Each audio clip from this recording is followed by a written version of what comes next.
time every week, and we have 1 hour usually. We started at Maghrib, and anyway, inshallah. So I want to try and actually have time left at the end, because we have some points which I want to make along the way. And because we get sidetracked on the non-scripted stuff, that's why sometimes we miss out some of the points, which are quite nice sometimes. So I want to get through the points, and at the end, hopefully we can just do some non-script stuff. So the next one, inshallah. So we're going through the 5 people who, right at the beginning, Abu Bakr radiallahu anhu converted to Islam. I want to go through this point now, where it's a little bit confusing, because when we read these sheets, for example, last week's sheet said that we have the first 4 Muslims in Ali, Zayd bin Haritha, Khatija and Abu Bakr radiallahu anhu, 4 Muslims.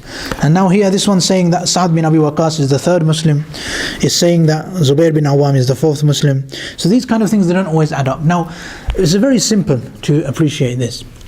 When it comes to Seerah, we said this in the first lesson, why do we study Seerah lesson? We discussed this there.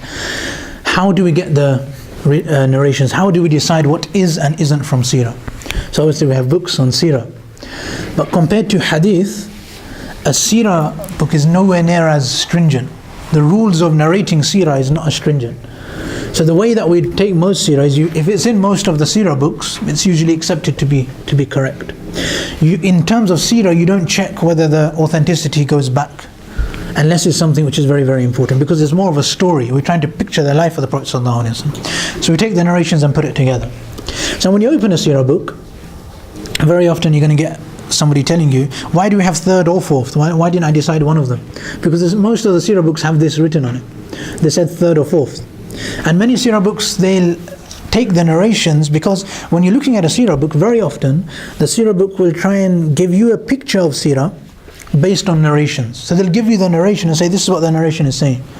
Now the person writing the book may not always be attempting to give you a logical understanding of Seerah. And very often that's not what happens. It doesn't say this is the list of people who became Muslims in order. You'll never find that list. We wish there was a list like that. It would make Seerah very easy. But that list doesn't exist. So you'll find a narration, somebody, if you want to talk about Sa'd bin Abi Waqqas, if you open a Seerah, you'll find 3rd or 4th Muslim. He says about himself that he was the 4th Muslim. So this is what he says about himself. So now we believe that he was probably amongst the 4th men. Abu Bakr radiallahu anhu was probably there. Zayd was probably there. He was there, maybe 1 or 2 other Sahaba were there. But he was very, very early. This is the point we're trying to make. He was one of the very first Muslims. And then the same can be said with Zubair bin Awam. He refers to himself as the 4th Muslim. So again, we see these were the very first people to become Muslim.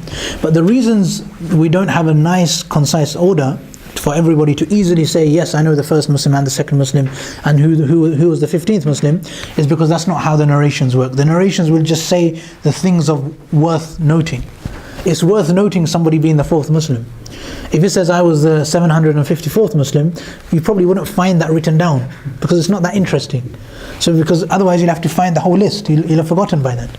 So if it's interesting, it'll be written down, and then the most interesting part, we'll take the best part. So if somebody says he was the 4th, we'll say he's the 4th, because it tells us the most virtue about him. So this you may find 2 or 3 Sahaba who claim this honor for themselves. And we will say, if they say it, we will say they are truthful in their claims as well. According to them at that time, they were the 4th Muslims. And obviously if there's only 3 or 4 or a handful of Muslims, it's very easy if it was a secret call, which we're going to come to, you don't know who's Muslim either all the time, if everybody's trying to hide it anyway. So that's something we find. So that's an attempt to try and explain these different narrations. Why do we get people in different, and why is the wording like that? For example, with Sa'd bin Abi Waqqas, I put 3rd or 4th person to embrace Islam. With Abdurrahman bin Auf, I put within the first 8 men to convert to Islam. So why not use just the same wording? Why didn't I say he was the 8th person? Because the way the books have it is the books say that he was within the first 8 people. And you can imagine visually there's a difference. Within the first 8 people, you kind of think there's a team's already developed. But when you say somebody's a 4th person, he's forming the team still. There's no one there, there's like 2 people there. He's the very, very fundamental of that team. But when Abdurrahman bin Auf came, there was already a team. So by the words of the narrator, sometimes you can understand deeper points which he's trying to get across, which we try and translate into English. But inshallah, that's why we have so many Arabic students in our midst who are perfecting their understanding of the Arabic language, which in reality will take us to a book of Seerah and understand it firsthand. That should be a desire of ours, that I can read a book of Seerah in Arabic, written 12 or 11 or 1200 years ago, written by the people just after the Prophet ﷺ passed away, and put together by these people. And this should be something I should have an aspiration to do. That's why we promote Arabic. Well, we haven't promoted it that much, but the course is there, the course is available, the posters there, everybody knows it's an opportunity. We've got the classes there, that everybody's welcome to try and learn this language, and the rewards are, it's something which is a lifelong experience, learning. Sorry man, none of that was in the script. Abdurrahman bin Auf first 8 men. He converted just 2 days after Abu Bakr radiallahu anh. As we know, Abu Bakr radiallahu anh immediately went and converted his close friends. He was an amazing businessman, very respected. So he went to the likes of Sa'd bin Abi Waqqas, Talha bin Awam. They accepted on the first day, and he was just constantly calling people to Islam. This was his job. So this is what he gave himself to do. On the second day, 2 days after Abu Bakr radiallahu anh, Abdurrahman bin Auf. So this is the name we're trying to remember. You've probably heard his name a lot. He was extremely wealthy, very well known, very respected. Even before Islam, extremely intelligent. Like the way he would make money, he would be a money-making machine, some people would describe him as. In the later Islam, he says that even if I pick up a rock, usually I'd find some money underneath. I don't know how that would happen. He was just so successful as a trader. So now he migrated to Abyssinia when he was allowed to go. Then when he came back to Medina, to Makkah, he then went to Medina. When he went to Medina, he actually made an agreement with Umayyah bin Khalaf, who was one of the enemies of Islam. Umayyah had wealth in Medina. So Abdurrahman bin Auf promised to look after that wealth, and Abdurrahman left his stuff in Makkah, which the mushrik was meant to look after as well. So he had this agreement that I look after your stuff, I look after your stuff. So it shows that you're allowed to still trade with the mushrikeen. We're allowed to go to Tesco. We can still buy things from there. We don't have to boycott all of these products. Some people call for boycotting, different things. But we find the mushrikeen, who are the enemies of Islam, persecuting Muslims, he was making deals with them, saying, I'll look after your stuff. The thing which we find is, when he got to Medina, this is a very famous story again, Abdurrahman bin Auf is known for this, the achievement of his trading. He got there, he was paired up, the Prophet ﷺ done, what's Arabic? So mu'akhat. So he made brotherhood between one of the people of Arabic, or one of the people of Makkah, and one of the people of Medina, one of the Ansar and the Muhajir. So when he done this, he done the brotherhood of Abdurrahman bin Auf with Sa'd bin Rabi'ah, who was quite successful. He had 2 orchards, he had 2 wives, he had lots of things. So then he offered to halve everything he had. He said, I've got 2 orchards, I'll give you one, you take this one, and I'll have the other one. He offered to halve everything, and he said to Abdurrahman bin Auf. Abdurrahman bin Auf refused. He said, all I need for now is shelter, but you just tell me where the market is. And he went to the market, and within a very short period of time, he was wealthy enough to get married. He got married, in fact. He was so respected there. He was extremely good. He was so rich then. So he got married, and then he came to the Prophet ﷺ and he's wearing a special perfume. So the Prophet ﷺ asked him, how come you're wearing this expensive perfume today? He said, I got married. So this is one amazing thing we learn. Some of us, we have this cultural thing that we have to tell everyone that your son's getting married, or we have to tell everyone we're getting married. You can tell them if you want, there's nothing wrong with that, but it's not necessary. You can't expect people to tell you. So some of us, we expect this. It's like somebody's not allowed to get married without telling the imam, or you have to invite certain people, and all these kind of achieved things. He came to the Prophet ﷺ, the person who you loved the most, he didn't even tell him he's getting married. He got married, then afterwards he told the Prophet. This is the hadith, awlim walau bishatin. Do walima, even if it's just one goat. Just do one goat, slaughter one goat, and give the meat of that to everyone. Keep it simple. So obviously it's a happy occasion, but some of us, we feel offended if somebody doesn't tell us that they're getting married, or their son's getting married, or their wife's getting married.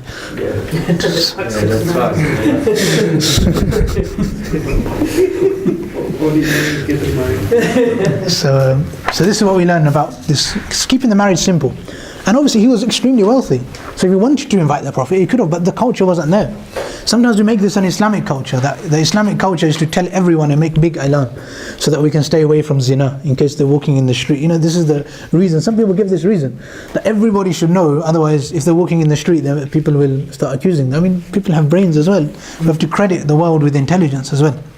So this is one thing we learned, but this is that very famous story, which is important for everyone, how simple the wedding was. He didn't even tell the person he loves the most, the Prophet ﷺ. And the Prophet ﷺ never said, why didn't you tell me? He didn't get offended. So this is again, regardless of how, nobody has a higher status. The Sahaba, the status of the Prophet, nobody has a higher status. So if somebody doesn't tell us about their wedding, there's no reason for us to get offended. If somebody doesn't invite us. So culturally, sometimes people think they have to do this and have to do this. It's important to, just relax. The next Sahabi, Talha bin Ubaidullah. And again, this is the fifth one, which is coming on to the last Sahabi. So the one who Abu Bakr radiallahu anh converted. So Talha bin Ubaidullah. He was a very, very successful merchant. Again, he was very good at selling, so he would get clothes from different areas. There's one more story about Abdurrahman bin Auf before we move on. He converting to Islam, because this is the main part which we're touching on, how they converted to Islam. Abdurrahman bin Auf, while trading in Yemen originally, he heard in Yemen that somebody was asking that in Mecca there's a prophet who's calling people to Islam and he's stopping idol worship. So in Yemen he heard about this. He went there to trade and they asked him, because he's from Mecca, he goes, have you heard about the person in Mecca who's calling people to Allah? And then he said no. So he came back to Mecca and then he found out from Abu Bakr radiallahu anh. And this is what we find with a lot of the Sahaba. They went around the world, they were trading in Syria and Yemen and Persia, and then there, the religious people there, they would see in their scriptures that the Prophet's coming. And they would say that the Prophet's coming. They would ask them about, is the Prophet there in Makkah or not? And then when they came back, they'd find their own interest. This is what we find with Talha bin Ubaidullah. Now, he was in Basra, and there he heard people, somebody asked him that, has the Prophet come yet in Makkah? So in Basra, he was being told by the people there. So the Christians and the Jews of other parts of the world, the one who are aware of their scripture, they all had foreseen the Prophet ﷺ coming. This is something we see in the growing up of the Prophet ﷺ. When he went to Syria, when he went with his uncle to Syria, twice he went. And both times people told him that, look, you're the Prophet. They told his uncle, this is going to be the Prophet. So all of these things that we see happening. And obviously Waraqah bin Nawfal was another big evidence as well. People that were educated in their scripture, they would always know that the Prophet's coming. So Talha went to Basra, and there he inquired about people were asking him, and they're asking him, has he come in Makkah, has the Prophet come? Again, he was within the first 8 converts to Islam. Again, he was tortured. He was quite young at this time, and he was tortured in different ways. One of the ways is that one of the people of Makkah, they got him with his hand, and he tied his hand to Abu Bakr radiallahu anhu's hand. They tied both their hands together, and they just left them there. And even the clan of Abu Bakr, nobody helped them at that point. So for a very long time they were just there. And this is just one example of how even people of quite respectable people like Talha bin Ubaidullah, Uthman bin Affan, people who were loved by the people of Makkah, when they became Muslims, they had to undergo these difficulties. And this is something, these 5 people were very influential people. These were the friends of Abu Bakr radiallahu anh. These were the people who ruled more or less society. They had very, very high statuses. These people had to undergo this kind of trouble and this kind of difficulty. So we can imagine with the poor people and the people that had even more difficulty, how hard it was for them. And just to summarize now, moving on, what we see is that all of this was part of what we call secret da'wah, or we can call it a private da'wah. In reality, it wasn't really secret. Everyone knew about it. The fact the Prophet ﷺ is calling people to Islam, the whole of Makkah knew. But when he was doing it privately, he wasn't coming out in the open. He wasn't coming into the haram. He wasn't coming into the mataf and telling everybody openly. He wasn't doing any public da'wah. As long as it was private, nobody had a problem. Everybody was happy. And this is where we find the strong distinction as to where private da'wah stops and where the public da'wah starts, and where the trouble for the Muslims starts. So what we find that this, according to most scholars, this lasted for 3 years, where the Prophet ﷺ came, and we know the way he spoke to Abu Bakr was private. Abu Bakr spoke to people he trusted, and he converted them to Islam. The Prophet ﷺ, last week we done the story of Amr bin Abasa, who came from Yemen to accept Islam. The Prophet ﷺ said, no, not now. So we find from Seerah, Prophet ﷺ, he had limited his da'wah to Makkah. Just the people of Makkah, not everyone, only the people he trusts. He didn't even invite Abu Lahab, his own uncle. But Abu Lahab, Hamza and Abbas, all of his uncles, Abu Lahab is just one of his uncles, but he didn't invite him. He didn't invite Abu Jahl because he didn't have hope that these people would accept Islam.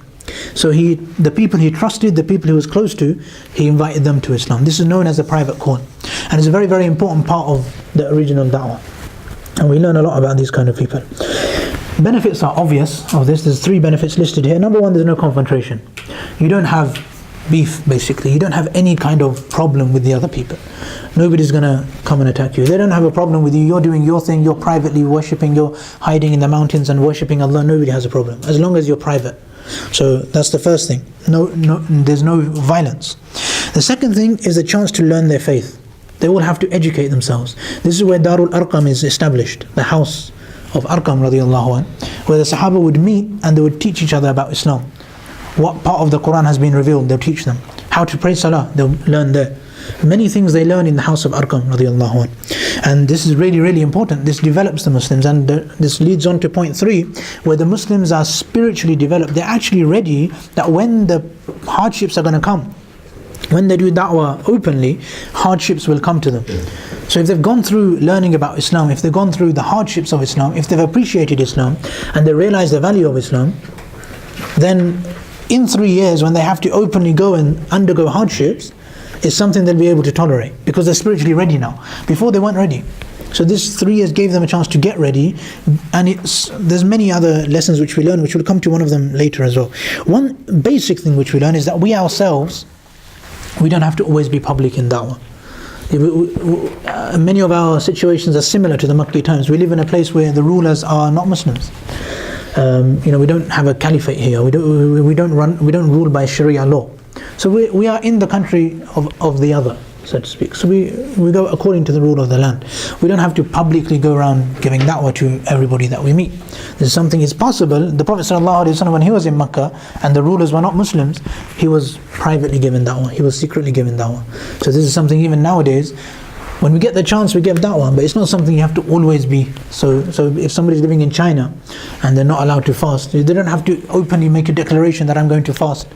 I'm going to fast just to make a point. If you want to fast, you can fast secretly and privately and do it. If somebody wants to pray, they can pray privately and secretly. They don't have to cause themselves issues. And like we know many issues. Obviously, the Soviet Union actually expanded into Muslim countries. So Uzbekistan and these countries which they expanded into were mainly Muslims, and the communist rule which was there. So again, the Muslims, you wouldn't advise them to go out and cause trouble for themselves. You'd advise them to keep their Islam to themselves and not cause trouble for themselves. And this is something we touched upon as well, just keeping it simple. We'll go through the different stages of da'wah as well. But now altogether, if you look at the books, we know from narrations, because of counting, that there is at least 100,000 Sahaba who are alive when the Prophet ﷺ passed away. So obviously when he came for Fath Makkah, he conquered Makkah, and there was many Sahaba there who came in the army, and then afterwards there was 100,000 minimum that were alive. So we know there was 100,000. Now from there, names which we have is probably about 5,000. So from the 100,000, if you want to find out names of Sahaba, books you'll find with the names, this is a Sahabi, this is a Sahabi, this is a Sahabi, you'll probably be able to find about 5,000 names. From the 5,000, now we've come from 100,000, 5, which is, how much percent? Is anyone awake? It's 5%. 5%, thank you. Okay, so 5,000 of 100,000 is 5%. So very, very small amount, 1 in 20 that is. This is a very small amount of Sahaba whose names we even know. Majority we don't know their names, let's be honest. Then from these 5,000, some of them you'll find that they'll have a section in a book. So you'll have a book, Lives of Sahaba. And in that book you'll have Sahaba's name, and under there you'll have incident about his life, something about his life. Some of them you'll find. But I think we can say in the hundreds, it comes down to hundreds, less than 1,000, where you'll find Sahabas whose incidents actually take up 2 or 3 pages. Where you find a Sahaba whose life, talking about his life, can take up 4 or 5 pages. We're coming down less than 1,000 now. And Sahaba whose lives have actually been recorded from beginning to end, it's very, very less. Even these Sahaba, these very, very famous Sahaba, who may have even been there at the beginning, many of their lives are not recorded from beginning to end. We don't know when they were born, we don't know exact details. Abdurrahman bin Auf, for example, his details of converting to Islam are very sketchy. Very sketchy. You find almost nothing there. How did he become Muslim? Did he join the group? With Uthman radiallahu anh, we know he became inside the circle of the Prophet sallallahu alaihi wasallam. With even somebody as great as Abdurrahman bin Auf, we don't know hardly anything about how he converted to Islam. What was he like when he first converted? Despite him being the first 8 Muslims. So we find that there's a lot of vague things, because not everything was recorded at that time. So there's many things which we won't find. So the point which we're trying to get is sometimes we'll just have an incident. So for example, you'll have Sahabi Abdurrahman bin Auf. We know he has the incident of being made the brother of Sa'd bin Rabi'a, and then he was the one who got married. He was the one, we know this incident about him. This will be under his section.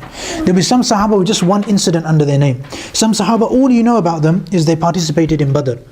Some Sahaba, all you know that he participated in Uhud. Some Sahaba participated in Tabuk, and all you know is this name and وَشَرَكَ فِي غَزْوَةِ Uhud. That's all you have about this Sahaba. So this is just to understand, when we have in-depth knowledge about Sahaba, we ourselves should want to know, something about the Sahaba. But it's possible that there's some Sahaba who we don't know much about at all. So these 5 that we've got a brief profile. So inshallah we'll try and understand the profile, keep the profile in mind, and try and develop the profile. So we realize who founded Islam. What kind of mentality did these people have? What kind of people were they? Okay, we've got questions here again, but we'll skip the questions inshallah, we can do them afterwards. Just moving on, the Sahaba radiallahu anhum who converted so far, we've got 5 here who go against the norm. The biggest evidence of this is once later on in the life of the Prophet sallallahu alaihi wasallam, Abu Sufyan, who was the leader of the Quraysh, he was the leader, especially after Badr, and Abu Jahl and all these people were killed. Abu Sufyan was the leader of the Quraysh. So he went to the Roman Empire, and Hercules was there, Heraclius. So Heraclius, he asked him about Islam, because Islam is now growing. Islam's, it's grown. Medina's being influenced. People around the world converting to Islam. Heraclius is asking Abu Sufyan, the enemy of Islam at that time, about the Prophet sallallahu alaihi wasallam. And one of the questions for those of us, this is a very famous story, very important, lots of things that we learn. But one of the questions is, who are the followers of the Prophet sallallahu alaihi wasallam? And this is the story where we find the honesty of even the Quraysh, where Abu Sufyan, he couldn't lie. He couldn't. Even this integrity which somebody like him had. He was one of the enemies of Islam. He led the Muslims in the Khandaq. Not the Muslims. He led the army against the Muslims to destroy the Muslims in Uhud. It was after Uhud he came and said 70 Muslims died in Battle of Uhud, and it was all coming together. Abu Sufyan was in charge at that time. Battle of Khandaq, when they all came and tried to come, 10,000 people. He went around the tribes to get people to come and attack Medina. And then following on from that, it was the blame of attacking the Muslims and killing the Muslims in the lead up to Fath Makkah as well. It was Abu Sufyan. He was the one who came and negotiated and eventually became Muslim. But the point is that when he was questioned by Heraclius, he told the truth. Heraclius asked he asked Abu Sufyan that what is it, who follows the Prophet sallallahu alaihi wasallam, and he said that it's the poor and the weak people that follow the Prophet sallallahu alaihi wasallam. And this is where we see, even in the Quran, Allah subhanahu wa ta'ala, He mentions regarding the people of one of the prophets that وَمَا نَرَاقَ اتَّبَعَكَ إِلَّا الَّذِينَ هُمْ أَرَاذِلُونَ. We only see those people following you who are aradiluna, who are the destitute people, the low down people of society, not the high up people. So this is something we find, the general rule at the time of conversion. Remember, we're in the first year of Islam. Prophet ﷺ gives da'wah. General rule, general people that become Muslims are the weak and the poor people of society. These 5 are exceptions to that rule. Abu Bakr is an exception to that rule. And the family of the Prophet ﷺ, Khadija being a very honorable lady, all of these people are exceptions to that rule. But the general rule is the weak people first became Muslims. And obviously, inshallah, after next month when we carry on with this, inshallah, we'll look at how the weak people actually became Muslims, how important they were as well, and we find how much effect they had on the society. So these 5 very, very influential people we have, and then we have the weaker people as well who also convert to Islam. So that's one thing which we learn. Then the last point, which I just want to briefly go through, is actually, it has a lot of important things, and it is how Islam works as a form of da'wah. First thing I want to explain is this thing called tadrij. Tadrij is a very, very important principle. Whenever somebody becomes a Muslim inside this masjid, this is something which everybody should understand. And it doesn't just apply to a new Muslim. It applies even to those of us who've been born Muslims, but maybe we lost our way. I mean, we all lose our way at some point. Our iman doesn't stay sky high throughout. Sometimes we have high iman, sometimes we have low iman. Our iman goes up and down. And there may be periods where for many years our iman goes down. Now, there becomes a point where this person, he's not coming to the masjid, he's not fasting, he needs to do hajj, he's not doing hajj. He needs to give his zakat, he doesn't give his zakat. He's not doing the basics of Islam. So now the first point is, when we understand tadrij, we realize everything comes step by step. So now when we go through this, I want everyone to understand, this is tadreej in da'wah. Da'wah didn't, on first day, the Prophet ﷺ didn't come with the biggest form of da'wah. He came with the basic form of da'wah. That's tadreej. Another thing, which we also learn from this, is that we can't judge anyone. Because we don't know what stage somebody is at of his tadreej means shay'an fa shay'an. Shay'an, little bit at a time, little bit, you get to your destination. Your destination is Allah. That's everybody's destination.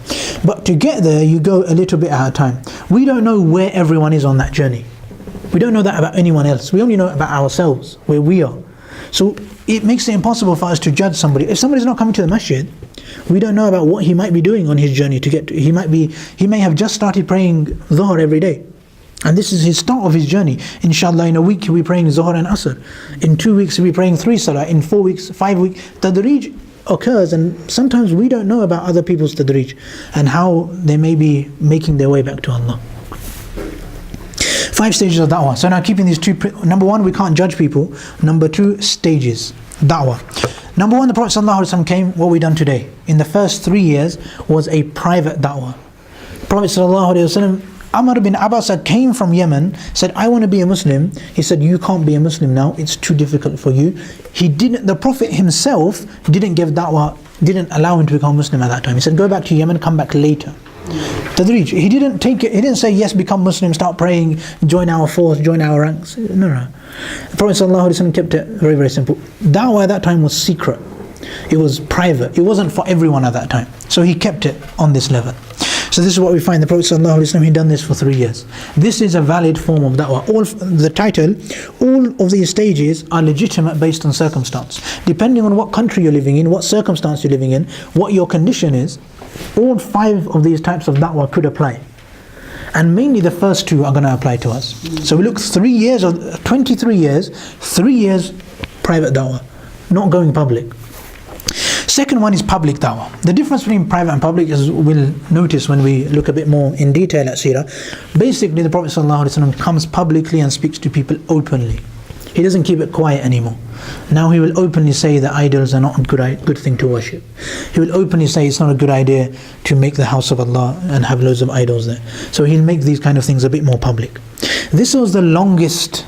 Prophet ﷺ was a prophet for 23 years. 3 years was secret da'wah. 11 years was this open da'wah.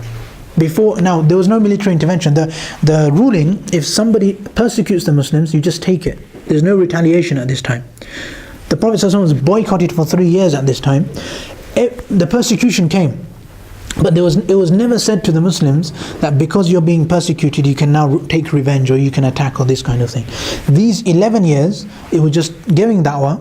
If the people listen, they listen. If they don't listen and they abuse you and they torture you, you just take it. You don't take. This is not a time for you to attack other people, for you to even say anything to other people. So this is what we find. This is the longest period of da'wah. We look at this stage by stage. First, the Prophet says, it's difficult for you to even go and say to other people, worship Allah, don't worship the idols. That's hard. That would cause you problems. So we said, don't do that. First, the Prophet said, don't do that. In fact, to the extent that even after the Prophet ﷺ himself started the open call, if somebody was to come from outside as a new Muslim, the Prophet would advise him with the secret call, with the private call. Because he's at stage 1 still. He's just become Muslim. He's not at the stage of the Prophet. Prophet ﷺ done 3 years of private call, now he's moved up a stage. But this second person, he just become Muslim, so he's still at stage 1. So if this makes sense in our lives today, when somebody becomes a new Muslim, they may be at stage 1. So then we give them stage 1 and we slowly build up Islam as it goes along. If somebody is a Muslim, was born a Muslim, but he went away from Islam for 10-15 years, now he may come back at stage 1, he may pray 1 salah a day, and we hope that he builds up, we give him that, we encourage him, but we appreciate the little that he's doing. And this is exactly how the Prophet ﷺ, even when he was doing public da'wah, he would tell other people to come, don't go. And the famous story of Abu Dharr Ghifari radiyallahu anhu, he came and he went openly into the Kaaba. He said, Ashhadu an la ilaha illallah. And everybody attacked him. The Prophet said, don't do this. The Prophet actually said, don't do this. But he wanted to do it himself. But the command of the Prophet was not to go into open da'wah. That's 2. And then moving along, we find the third one it lasted for about 6 years. in the Prophet ﷺ's life. When now they went to Medina, and if we notice, the first battle was Battle of Badr, second was Uhud. All the battles took place close to Medina. The Quraysh came to Medina to fight the Muslims. That's a simple way of putting it. In the Battle of Khandaq as well, all three battles the Quraysh came there, and they caused trouble to the Muslims. So the Muslims defended themselves in all three situations, and they done very well in two situations. They won the wars. So this is what we see. This lasted for about 6 years. And then number 4 is defensive retaliation, which is where you give open da'wah, but you'll do it with izzah as well. Now if anybody attacks you, you will retaliate. If anybody tries to attack Islam, you have a right to defend yourself at this point. Remember, the second stage, no right to defend yourself if somebody attacks you. Third stage, only the Quraysh, only if Quraysh attack you, you can defend yourself. Now when the whole of the peninsula comes and attacks Islam, you can defend yourself from anyone who attacks you. This is stage 4. Stage 5 is open da'wah. Anybody who's going to be an obstacle to Islam, then you have a right to attack those kind of people. If anybody causes trouble to you, if anybody becomes an obstacle to you, then you have a right to attack those kind of people. So now obviously Fath Makkah, for example, is an example of this. When the people of Makkah came and attacked the Muslims, and the Muslims, now some people think that why did the Muslims invade Makkah? Because it's not like the Quraysh were coming and attacking Medina. The Quraysh came and attacked the Muslims, and then the Muslims, because they had broken the treaty, they went and the treaty. There was no treaty now between the Muslims and the Quraysh. That had been broken. So that's why they went, and this is part of their treaty. They have every right to now do this. So this is why they took over Makkah. And this is something we find. Can we force Islam on other people? I mean, if we have, this is something some people are very scared of sometimes, saying, do we want Islam to rule the world? The thing is, some ideology is going to rule the world. If you want to be a proponent for democracy and say democracy is an amazing way of life, then not just me, but there's many people who have written whole academic articles on democracy and proven that democracy is not such a great political system to really have in place. So you may disagree with me, I understand. I may disagree with that as well. I may like democracy. But it doesn't mean it's perfect. It comes with flaws. If even when you have a democracy, now the people running, how do you decide who runs that? Who runs the country? Which kind of voting system do you have? There's so many things which are decided. Do you be socialist or do you be closer to communism? What kind of system what kind of political system do we actually put in place? And now we see, those of us that are into politics, we know exactly what we're talking about. The opposition, PMQ, you can watch it on a Wednesday, it's so much fun, that we watch the Prime Minister getting asked all these questions by the opposition. Nobody agrees on anything. So for a Muslim to come and say, I want Islam to come and solve all of your problems, why is that such a big, how come people are so scared to say that? If I believe Islam has a political solution to every problem in the world, when there's not like some kind of unilateral solution to every problem in the world. They've not solved, the West have not solved the problems of the world. There's still disagreement, there's still dispute. So if we study Islam and we study the political system of Islam, and we see if you understand it and you appreciate it, then it's something you have a right to promote as well. So it's not something we have to shy away from. If you can encourage it, if you can understand it, and if you can promote it, it's something you should feel happy to do. That I believe Islam is a system which can work. Islam is a system which can improve the country. Obviously, if somebody doesn't understand Islam, if somebody believes Islam is all about stoning people and chopping their hands off, they're not going to appreciate it, are they? They're not going to understand it. If somebody understands Islam, understands the fundamentals of Islam, and how that would work in a political scenario, then they have a right to say that we shouldn't be scared of saying that about Islam. Islam ruled a lot of the world, inshallah, this Islamic history course needs to happen, doesn't it now? So Islam, when he started ruling the world, we see what happens in the golden age of Islam. We'd still be in medieval times if it wasn't for that. That's non-Muslims who say that as well. Anyway, so basically looking at this, we see there's the two things we started with, which is tadrij. Slowly things happen. If somebody's a new Muslim, you work on them slowly. When we're giving da'wah, this crew of people here, the people that manage to sacrifice, most of you